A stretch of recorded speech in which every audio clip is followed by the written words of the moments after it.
Hi friends, എല്ലാവർക്കും trending PSCയിലേക്ക് സ്വാഗതം. അപ്പോൾ LDC 5ാം ഘട്ടം കഴിഞ്ഞിരിക്കുകയാണ്. വയനാട്, എറണാകുളം ജില്ലകളിലായിട്ട് നടന്ന എക്സാമാണ് ഇന്നലെ കഴിഞ്ഞത്. അപ്പോൾ ആ എക്സാം ക്വസ്റ്റ്യൻ പേപ്പർ ചോർന്നതായിട്ട് ചെറിയൊരു വിഷയം ഉണ്ടായിരുന്നു. അപ്പോൾ ഇപ്പോൾ PSCയുടെ ഭാഗത്ത് നിന്നൊരു ക്ലാരിഫിക്കേഷൻ വന്നു കഴിഞ്ഞിരിക്കുകയാണ്. Exam paper ചോർന്നിട്ടില്ല. ഓക്കെ, അപ്പോൾ എന്തായാലും അപ്പോൾ നമുക്ക് ഇനി അതിൻ്റെ മാർക്കും ഒക്കെ കാര്യങ്ങളൊക്കെ നോക്കാം. എങ്ങനെയാണ് കട്ട് ഓഫ് വരിക എന്നുള്ള കാര്യങ്ങളൊക്കെ നോക്കാം. ഓക്കെ, അപ്പോൾ ക്വസ്റ്റ്യൻ പേപ്പർ ഞാൻ ചെയ്ത് നോക്കിയ സമയത്ത് എനിക്ക് ഓവറോൾ ഒരു എക്സാം ഒരു ഈസി ആയിട്ടാണ് എനിക്ക് തോന്നിയത്. കാരണം ഒരുപാട് മുൻവർഷ ചോദ്യങ്ങളുണ്ടായിരുന്നു. ഓക്കെ, പിന്നെ ഒരുപാട് തന്നെ SCRT പോയിൻറ്റ്സും ഒരുപാട് ചോദിച്ചിട്ടുണ്ടായിരുന്നു. GK ഭാഗം വലുതായിട്ട് കഠിനമെന്ന് പറയാനായിട്ട് ഇല്ല. അത്യാവശ്യം പഠിച്ചവർക്ക് നന്നായി എഴുതാൻ പറ്റുന്ന മേഖല തന്നെയായിരുന്നു. 2 ക്വസ്റ്റ്യനിലാണ് ആകെ ഒരു കൺഫ്യൂഷൻ വന്നത്. ക്വസ്റ്റ്യനിൽ ദയാനന്ദ സരസ്വതിയുടെ ക്വസ്റ്റ്യൻ മേ ബി അത് ഡിലീറ്റ് ആക്കപ്പെടാം.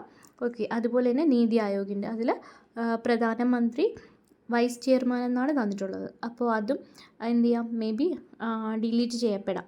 ഓക്കെ, അപ്പോൾ 2 ക്വസ്റ്റ്യനാണ് നമുക്കൊരു ഡിലീറ്റ് ചെയ്യപ്പെടാമെന്ന് കരുതുന്നത്. ബാക്കിയെല്ലാം ക്വസ്റ്റ്യനൊക്കെ നല്ല ക്വസ്റ്റ്യൻ ആയിരുന്നു, എല്ലാവർക്കും എഴുതാൻ പറ്റുന്നതായിരുന്നു.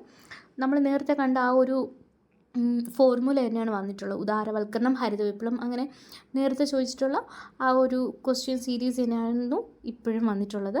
ഓക്കെ, പിന്നെ കറണ്ട് അഫയേഴ്സ് ഭാഗത്തു നിന്ന് 16 ചോദ്യങ്ങളാണ് ഉണ്ടായിരുന്നത്. ഓക്കെ, അപ്പോൾ അത്യാവശ്യം പഠിച്ചവർക്ക് നല്ല മാർക്ക് സ്കോർ ചെയ്യാൻ പറ്റുമായിരുന്നു കറണ്ട് അഫയേഴ്സ് ഭാഗത്തു നിന്ന്.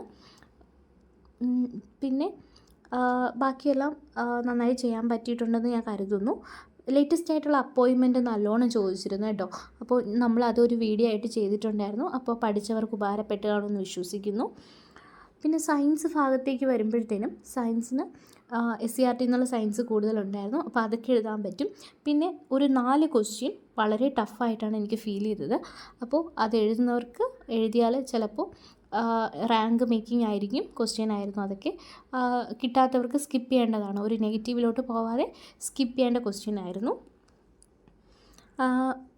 പിന്നെ ഇപ്പോൾ കണ്ടുവരുന്ന ഒരു ട്രെൻഡിങ് ആണ് നമ്മുടെ കവിതയുടെ ഭാഗവും എഴുത്തുകാരും കൃതിയും കർത്താവൊക്കെ ചോദിക്കുന്നത്. അത് നേരത്തെ LDC പത്തനംതിട്ട ക്വസ്റ്റ്യൻ പേപ്പറിലൊക്കെ ഉണ്ടായിരുന്നു അങ്ങനെ ഒരു ക്വസ്റ്റ്യൻ. അപ്പോൾ ഇപ്രാവശ്യം അത് ചോദിച്ചു. അപ്പോൾ അങ്ങനത്തെ ക്വസ്റ്റ്യനൊക്കെ ചിലവർക്ക് കിട്ടും, കിട്ടാത്തവർ സ്കിപ്പ് ചെയ്യാം. ഓക്കെ, പിന്നെ IT മേഖല, ITയിൽ 5 ക്വസ്റ്റ്യനാണ് ചോദിച്ചിട്ടുള്ളത്. അത്യാവശ്യം 3 മാർക്ക് വരെ നമുക്ക് സ്കോർ ചെയ്യാൻ പറ്റുന്നതായിരുന്നു. ഓക്കെ, അത്യാവശ്യം നല്ല ക്വസ്റ്റ്യൻ തന്നെയായിരുന്നു. പിന്നെ ഇമ്പോർട്ടൻ്റ് ആക്ട്സ് വരുമ്പോൾ ഗാർഹിക പീഡനം, ഉപഭോക്തൃ സംരക്ഷണ നിയമം, പോസ്കോ ഇവയൊക്കെ നമുക്ക് സാധാരണ കിട്ടുന്നത് തന്നെയാണ്. അധികം ഒരു കൺഫ്യൂഷൻ ഉണ്ടാക്കുന്ന ഓപ്ഷനൊന്നും അല്ല. അത്യാവശ്യം വായിച്ചവർക്ക് എഴുതാൻ പറ്റുന്ന രീതിയിൽ തന്നെയായിരുന്നു ക്വസ്റ്റ്യനൊക്കെ. ഓക്കെ, അപ്പോൾ ഇത്രയും GK ഭാഗം നമ്മൾ നോക്കുമ്പോഴത്തേനും ഒരു 70 മാർക്ക് അധികം ടഫായിട്ടൊന്നുമില്ല. നമുക്കൊരു 15-20 ഭാഗം സ്കിപ്പ് ചെയ്താലും 50 മാർക്ക് വരെ സേഫായിട്ട് മാർക്ക് വയ്ക്കാമായിരുന്നു. ഓക്കെ, അങ്ങനത്തെ ഒരു ഭാഗമാണ് GKയിൽ വന്നിട്ടുള്ളത്. പിന്നെ ബാക്കി 30 മാർക്കിൻ്റെ മാത്സ്, മലയാളം, ഇംഗ്ലീഷ് അതിലും എനിക്ക് പ്രത്യേകിച്ചൊന്നും തോന്നിയിട്ടില്ല. നമ്മൾ സാധാരണ LD എക്സാം എഴുതുന്ന ആ ഒരു നോർമലായിട്ടുള്ളൊരു ക്വസ്റ്റ്യൻ പേപ്പറിൽ കാണുന്ന മാത്സും ഇംഗ്ലീഷും മലയാളം തന്നെയാണ്.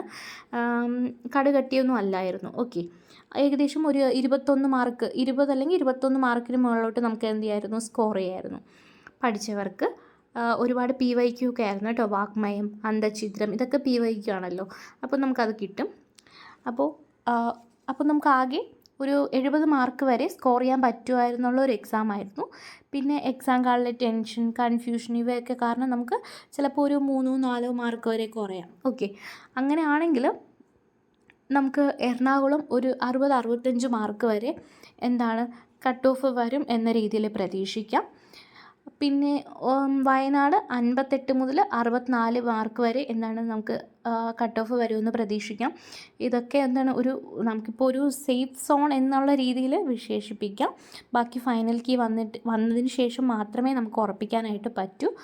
ഓക്കെ, അപ്പോൾ എല്ലാവർക്കും നന്നായിട്ട് എഴുതാൻ പറ്റിയെന്ന് വിശ്വസിക്കുന്നു. Okay, anyway thank you so much. Video